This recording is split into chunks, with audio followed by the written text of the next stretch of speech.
In the continuation of chapter number 9 optics, आज हम बात करेंगे लेंसेज की और स्फेरिकल रिफ्रैक्टिंग सरफेसेस की। तो सबसे पहले इस लेंसेज की बात करते हैं। यहाँ मैंने डिफरेंट शेप्स ऑफ लेंस बनाए हैं। Depending upon what kind of shape they have, they are given different name. जैसे पहला लेंस जो है ये नॉर्मल लेंस है, कॉन्वेक्स लेंस, जो आपकी लैब्स में मिलता है। वैसे तो ये डब्लो कन्वेक्स लेंस है, लेकिन इसको नॉर्मली हम कन्वेक्स लेंस के नाम से भी जानते हैं। दूसरे लेंस में जब एक सरफेस आपका प्लेन हो जाए, इस सरफेस में क्या था, दोनों तरफ कन्वेक्स शेप थी, इसलिए हम इसे कन्वेक्स लेंस बोल रहे थे या डबल कन्वेक्स लेंस बोल रहे थे।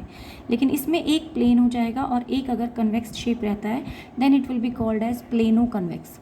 अगर एक कनकेव शेप बनता है और दूसरा कन्वेक्स, तो कनकेवो कन्वेक्स। सेम वे ये डबल कनकेव लेंस है या सिंपली कनकेव लेंस, ये प्लेनो कनकेव और ये कन्वेक्सो कनकेव, यानी एक तरफ शेप कन्वेक्स और दूसरी तरफ कनकेव। ये सभी तो लेंसेज थे क्योंकि इनके अंदर एक कन्फाइंड एरिया था डिफरेंट मीडियम का, यानी बाहर एयर है या रेयरर मीडियम है और अंदर जो है डेंसर मीडियम होगा, या फिर आप कह सकते हैं ग्लास है। तो ग्लास के बने होते हैं मोस्टली लेंसेज, तो ये डेंसर मीडियम एक पूरे लिमिटेड पोर्शन में होता है। लेकिन अगर हम ऐसे ही स्फेरिकल सरफेसेस की बात करें, जो दो सरफेसेस को यानी दो मीडियम्स को सेपरेट करते हों, जिनकी एक स्पेसिफिक शेप हो और एरिया एक लिमिटेड एरिया ना हो, यानी एरिया कन्फाइंड ना हो।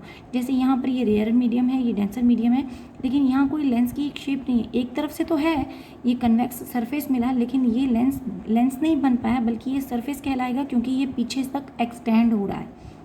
तो ऐसे सरफेसेस जो एक कन्फाइंड लिमिटेड एरिया में नहीं होते बल्कि काफ़ी दूर तक एक्सटेंड होते हैं, उनको हम लेंस नहीं कह सकते, उसको हम स्फेरिकल सरफेसेस बोलते हैं या रिफ्रैक्टिंग सरफेसेस बोलते हैं, जो दो मीडियम्स को सेपरेट करता है depending upon their shape of the front side, यानी कि रेयरर मीडियम को फेस करने वाली शेप जो साइड होगी, उस साइड की शेप के बेसिस पर हम उनको नाम देते हैं। जैसे ये स्फेरिकल है लेकिन कन्वेक्स है, and this is concave spherical surfaces. अब हमें यहाँ पर कुछ रिलेशनशिप्स निकालने हैं कि जब लाइट रेडिएशन या ऑब्जेक्ट को हम रेयरर मीडियम में रखें, डेंसर मीडियम में रखें, तो किस तरीके का रिफ्रैक्शन वो सफ़र करेंगे जब वो light radiation rarer to denser medium जाएगी और इंसिडेंट होगी किस पे, स्फेरिकल सरफेसेस पे। लेकिन इन डेरिवेशंस की बात करने से पहले मैं इनकी अजम्पशंस की बात कर लेती हूँ। अजम्पशंस क्या लेते हैं हम, सबसे पहले तो हमारी अजम्पशंस क्या हैं। हमें डेरिवेशन करनी है, लेकिन उसके लिए हम पहले अजम्पशंस ले रहे हैं। सबसे पहला अजम्पशन है कि ऑब्जेक्ट कैसा है, पॉइंट ऑब्जेक्ट। ऑब्जेक्ट जो ले रहे हैं आप, वो पॉइंट साइज्ड ऑब्जेक्ट है, उसकी कोई डायमेंशन नहीं है, यानी कि बहुत छोटा हम ले रहे हैं। दूसरा हम ले रहे हैं कि अपर्चर जो है वो बहुत छोटा है लेंस का, अपर्चर ऑफ लेंस या सरफेस कह सकते हैं, लेंस नहीं है यहाँ पे, स्फेरिकल सरफेस है, इज स्मॉल। तो अपर्चर बहुत छोटा है। अपर्चर छोटा होने का बेनिफिट क्या होगा कि जितना भी हम एंगल लेंगे पोल के साथ, जो डिस्टेंस लेंगे, अपर्चर क्योंकि छोटा है तो एंगल जो है बहुत स्मॉल बनेगा। और तीसरा यही अजम्पशन हमारा है कि angle i and angle r, जो इंसिडेंट रे या जो रिफ्लेक्टेड रे एंगल बना रही है प्रिंसिपल एक्सिस के साथ, वो कैसे हैं, वो बहुत छोटे हैं। इस वजह से जहाँ पर भी आपका या एंगल आर या अल्फ़ा, बीटा और गामा, ये तीन एंगल बनेंगे, हम देखेंगे जब हम फिगर देखेंगे तो उसके अंदर ये तीन तो अल्फ़ा, बीटा, गामा बनेंगे, एंड एंगल आई जो है इंसिडेंट रे बना रही है, एंगल आर जो है वो रिफ्लेक्टेड रे बना रही है। तो ये सभी एंगल्स जो हैं वो बहुत छोटे हैं। एंगल्स आर, इन जनरल मैं बोल देती हूँ, एंगल्स आर स्मॉल। बेनिफिट क्या होगा इन अल्फ़ा, बीटा, गामा या आई और आर को स्मॉल लेने का, कि जहाँ पर भी हम साइन आर यूज़ कर रहे हैं उसको हम सिमिलर टू आर कह पाएंगे। जहाँ पर भी हम टेंजेंट अल्फ़ा, बीटा, गामा कुछ भी यूज़ कर रहे हैं उसको हम सिमिलर टू अल्फ़ा, यानी कि they will become equal to the angle itself. Same way aperture छोटा होने का भी फ़ायदा ये हुआ कि कभी भी आप जब नॉर्मल डालते हो, जैसे कि अगर अपर्चर बहुत बड़ा होगा तो वहाँ साइड से आप जब नॉर्मल डालोगे तो पोल से और इस नॉर्मल का डिस्टेंस काफ़ी बड़ा हो जाता है। लेकिन अपर्चर बहुत छोटा है तो हम ये मान के चलते हैं कि पोल और एम जो हम यहाँ परपेंडिकुलर डालेंगे, अभी हम डेरिवेशन करेंगे, मैं फिगर दिखाऊंगी तो पॉइंट बहुत क्लियर हो जाएगा, वो पास आ जाते हैं और फिर हमें अलग से कैलकुलेशन करने की ज़रूरत नहीं पड़ती। तो let us just quickly move to the derivation part. So this is the first derivation that we will do. और डेरिवेशन का कॉन्सेप्ट क्या है, यानी कि जो एम है हमारा वो क्या है, हम रिफ्रैक्शन कर रहे हैं at the convex spherical surface and the light is moving from rarer to denser. तो ये मीडियम हमारा रेयरर है और ये मीडियम आपका डेंसर है। तो डेंसर मीडियम को हम जनरली ग्लास बोलते हैं या इस तरीके की शेप में शो कर दिया जाता है। बुक्स में आपको इस तरीके से शो करे किया हुआ मिलता है, तो आप इस मार्क्स से समझ जाइए कि ये डेंसर मीडियम है और this is your rarer medium. Now as we are going to make the real image, तो रियल इमेज कैसी बनती है, जहाँ पर लाइट रेडिएशन एक्चुअली मीट करती हैं।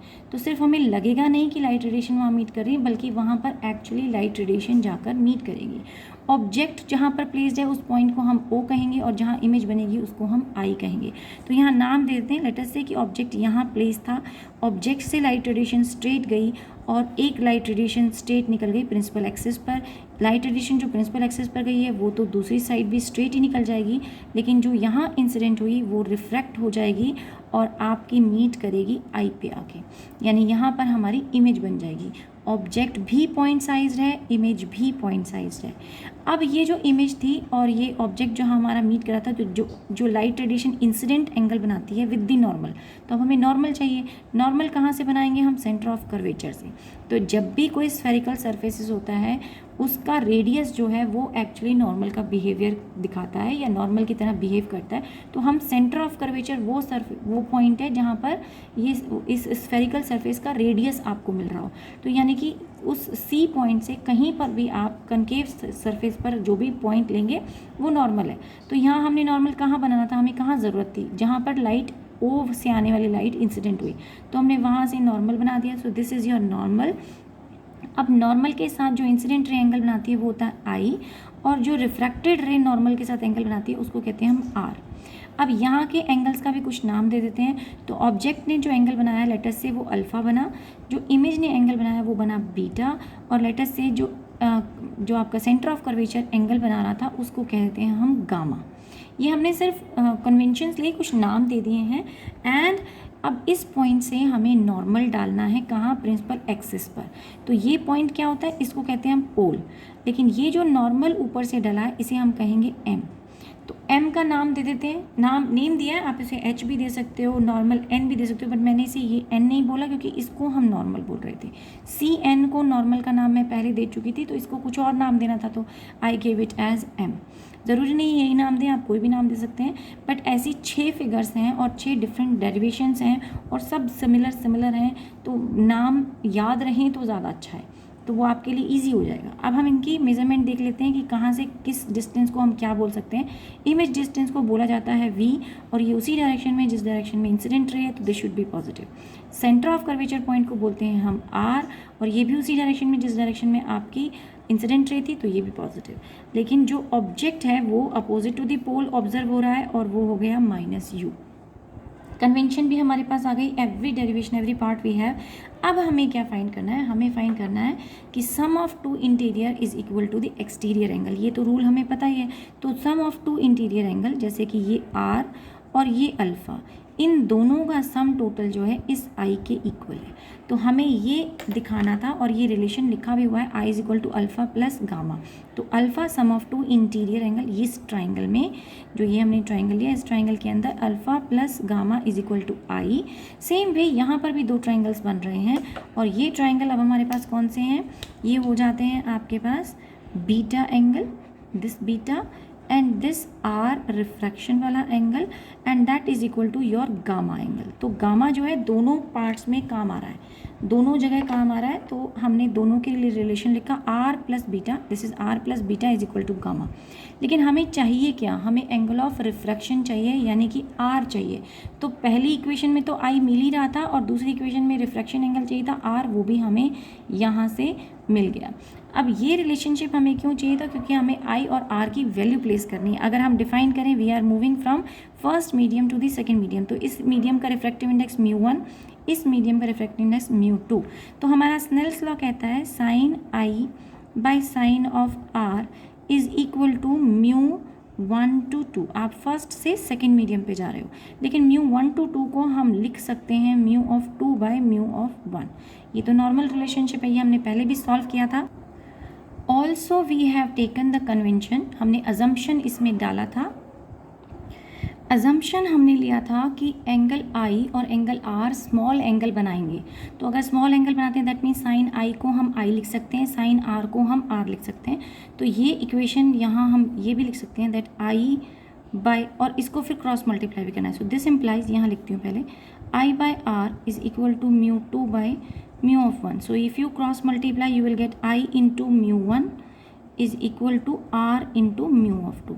और जो हमारा ये रिलेशनशिप आया था आई का और आर का, ये दोनों हमें यहाँ वैल्यूज़ प्लेस करनी है।